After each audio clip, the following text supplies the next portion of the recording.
He stood in the doorway, calm, watching her. You weren't supposed to see that. Leah Monroe felt her pulse crash into her throat. On the table beside her was the sketch. A pharmacy counter, a rubber weapon, dated 2 weeks ago. 3 years earlier, she had arrested Daniel Vale for armed robbery.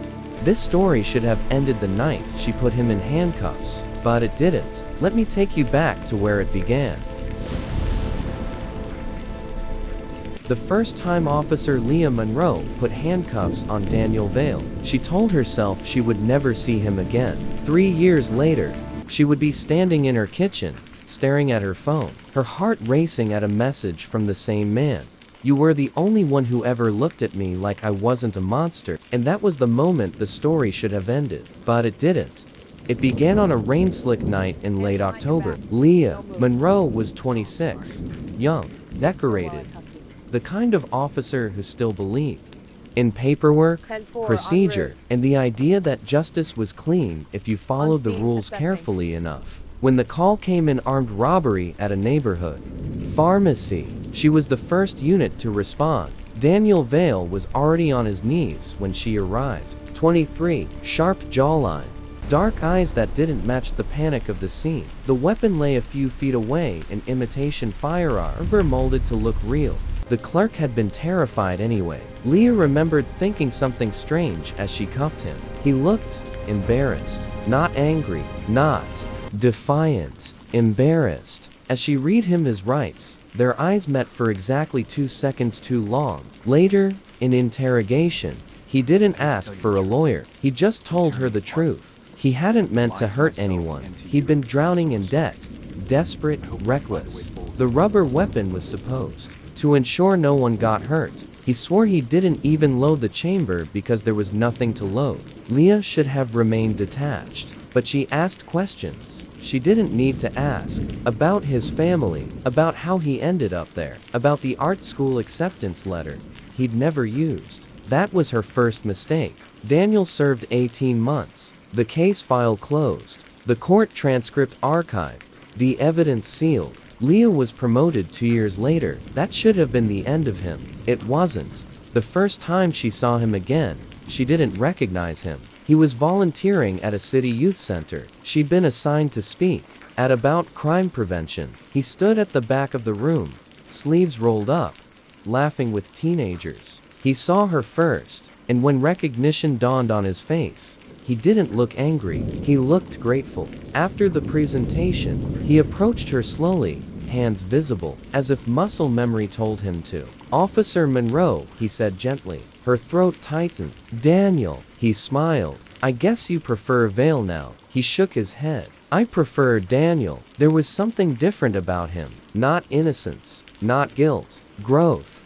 He told her he'd finished community college inside, that he was mentoring kids now so they wouldn't make his mistake. Leah should have nodded politely and left. Instead, she stayed. They talked for 20 minutes, then 30. She told herself it was community outreach, professional interest, follow-up assessment. It wasn't. Over the next few months, their paths crossed intentionally. Coffee after youth center meetings, conversations about books, laughter that felt easy. And somewhere between shared stories and accidental touches, something shifted. He never crossed a line, never flirted first, never reminded her she'd once put him in handcuffs. Until one night, rain again, always rain. They were walking to their cars when he stopped. "You don't look at me like a criminal," he said softly. She swallowed. "You paid your debt." "No," he replied. "You saw something before that." Her heart stuttered.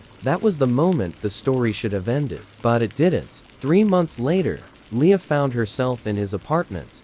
Small, neat, filled with charcoal sketches pinned to the wall. Most of them were cityscapes. One of them was her, not in uniform, laughing. She hadn't known he'd drawn it. "You remembered that night?" she asked. "Some things don't leave you," he said. And then he kissed her, soft, tentative, as if asking permission. She should have pulled away. Department policy, ethics board, public scrutiny. Instead, she kissed him back. And for the first time in years, Officer Leah Monroe stopped being an officer. She was just a woman in love, If you're already feeling the tension building, pause for a second. Because what happened next is the part that changed everything. And if you're drawn to stories where love collides with law and nothing is simple, subscribe now because Part 2 will unravel what even I struggled to understand when I uncovered it. It started subtly, a case file reopened, an anonymous tip linking Daniel's old robbery to a larger pattern of staged thefts across the city.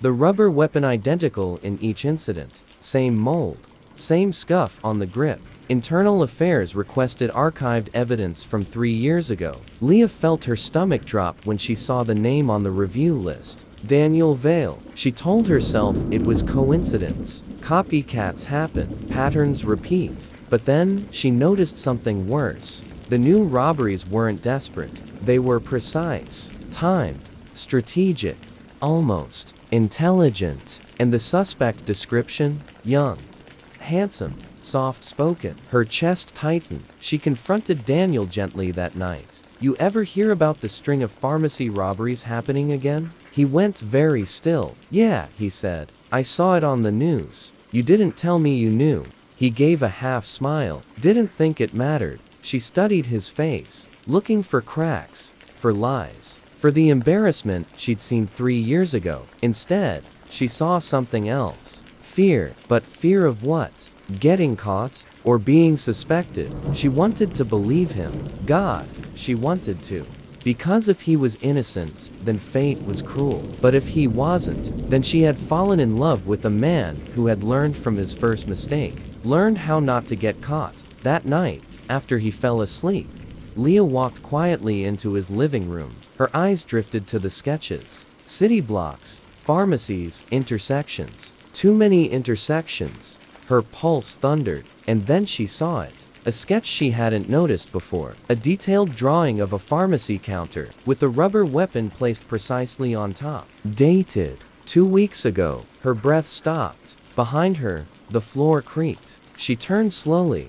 Daniel stood in the doorway, not embarrassed this time, not grateful, just calm. You weren't supposed to see that, he said softly, and that was the moment Leah realized something horrifying. 3 years ago, she hadn't just arrested a desperate young man. She may have interrupted something that was just beginning. The story should have ended in that interrogation room, but it didn't. Because now, she wasn't just an officer. She was a woman in love, with a man who might still be committing crimes. And the next decision she made would either save her career, or destroy both of them. Daniel took a step closer. Leah, he said gently, almost tenderly, you of all people should know, things aren't always what they look like. Her hand hovered near her phone, near her badge, near the line she had already crossed. And what he said next is the reason this case is still talked about today. But that, when Daniel said, you of all people should know, things aren't always what they look like, Leah Monroe felt the world tilt beneath her feet. Because she did know, she knew how evidence could lie, how narratives could be shaped, how a single angle of light could make a rubber weapon look real enough to destroy a life. 3 years ago, she had believed she was closing a chapter. Now, she wasn't sure if she had only helped edit it.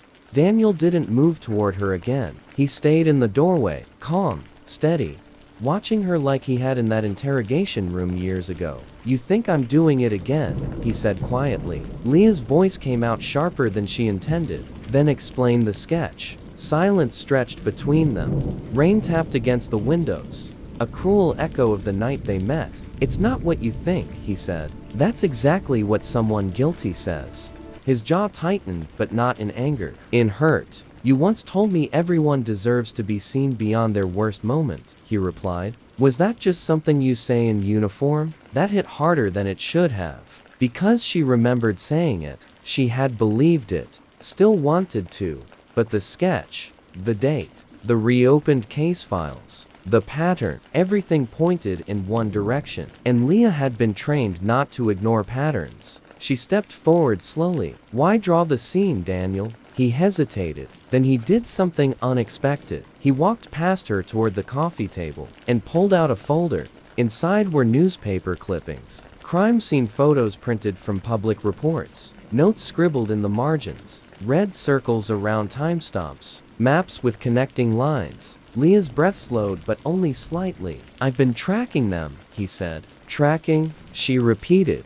"They're using my old case as a blueprint." Her stomach tightened. "What do you mean?" Daniel flipped one of the photos toward her. "The rubber weapon from the new robberies. It's not identical," he said. "Look at the grip texture. Mine was store-bought novelty. These are custom molded." Leah leaned closer. He was right. Subtle difference. But there. "Why would you care?" she asked carefully. He looked at her like the question wounded him. "Because if they connect it back to me, away for good." The truth in that statement was undeniable. A second offense tied to a previous conviction, the sentence would be devastating. But something still didn't sit right. "Why not come to the department?" she pressed. He let out a bitter laugh. "And tell them what?" "Hi.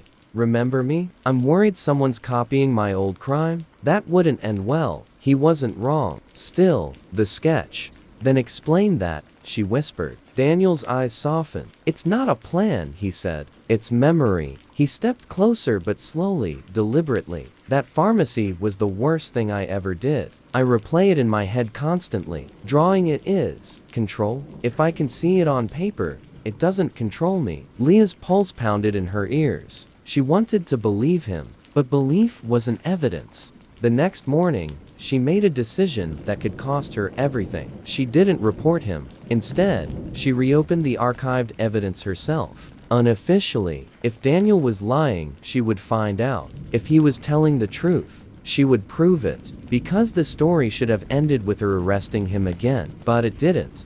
For 2 weeks, Leah lived in quiet paranoia. At work, internal affairs pressed harder. The robberies were escalating. Larger pharmacies, cleaner escapes, no fingerprints, no CCTV face matches. The suspect had learned, or someone had studied. Leah pulled the original weapon from evidence storage. She compared it to the new crime scene photos. At first glance, they looked identical, but they weren't. Different mold lines, different material. Someone hadn't copied Daniel. They had studied him, improved him. She ran a quiet trace on local 3D printing supply purchases. One name surfaced repeatedly: Marcus Relin, former cellmate of Daniel Vale, released 6 months ago. Leah's stomach dropped. She dug deeper. Relin had worked prison workshop duties specializing in molding and resin casting. The pattern snapped into place. Someone had studied Daniel's case, understood how fear amplified the illusion of danger, understood how a rubber weapon could guarantee compliance without triggering mandatory firearm enhancements. Relin wasn't copying randomly. He was improving the model. That night, Leah went to Daniel's apartment again. This time, she didn't knock gently. She entered with purpose. "I need the full truth," she said. Daniel didn't flinch. "Marcus?" he guessed. Her eyes widened. "You knew. He wrote to me twice after release," Daniel admitted. "Said my method was smart. I told him to let it go." "Why didn't you tell me?" "Because I was trying to bury that part of my life." Leah exhaled slowly. "Marcus Relin is escalating,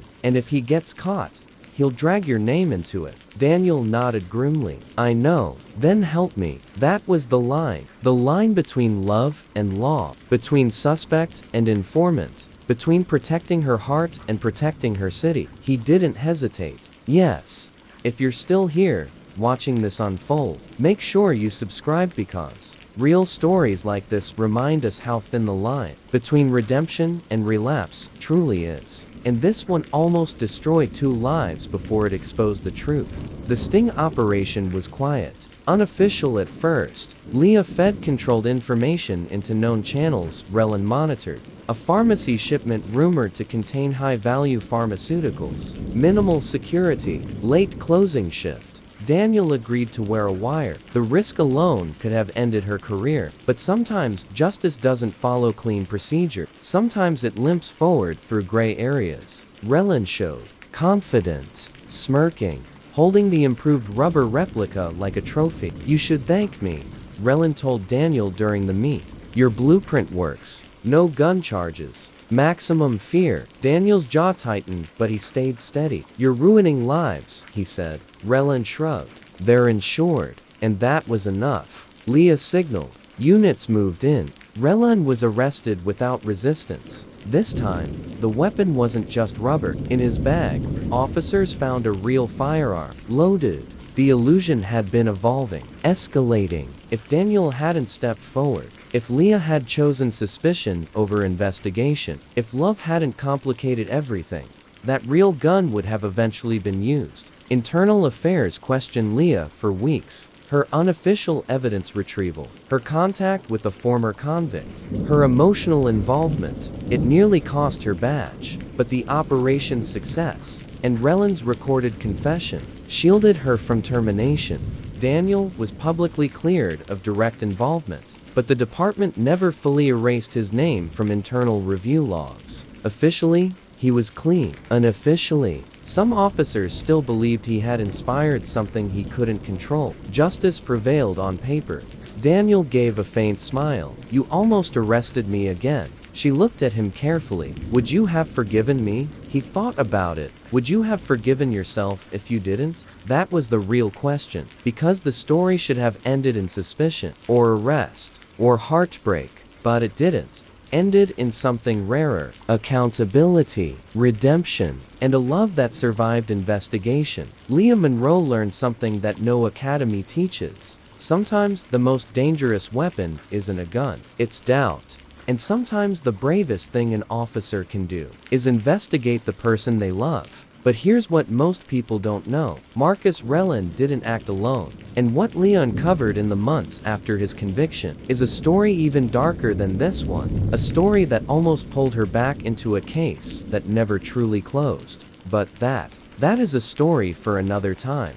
If you believe Leah should have arrested him the moment she saw that sketch, comment arrest. If you believe she did the right thing, comment trust. And if you think Daniel was still hiding something, comment liar. Subscribe for part 2. Some stories don't end, they evolve.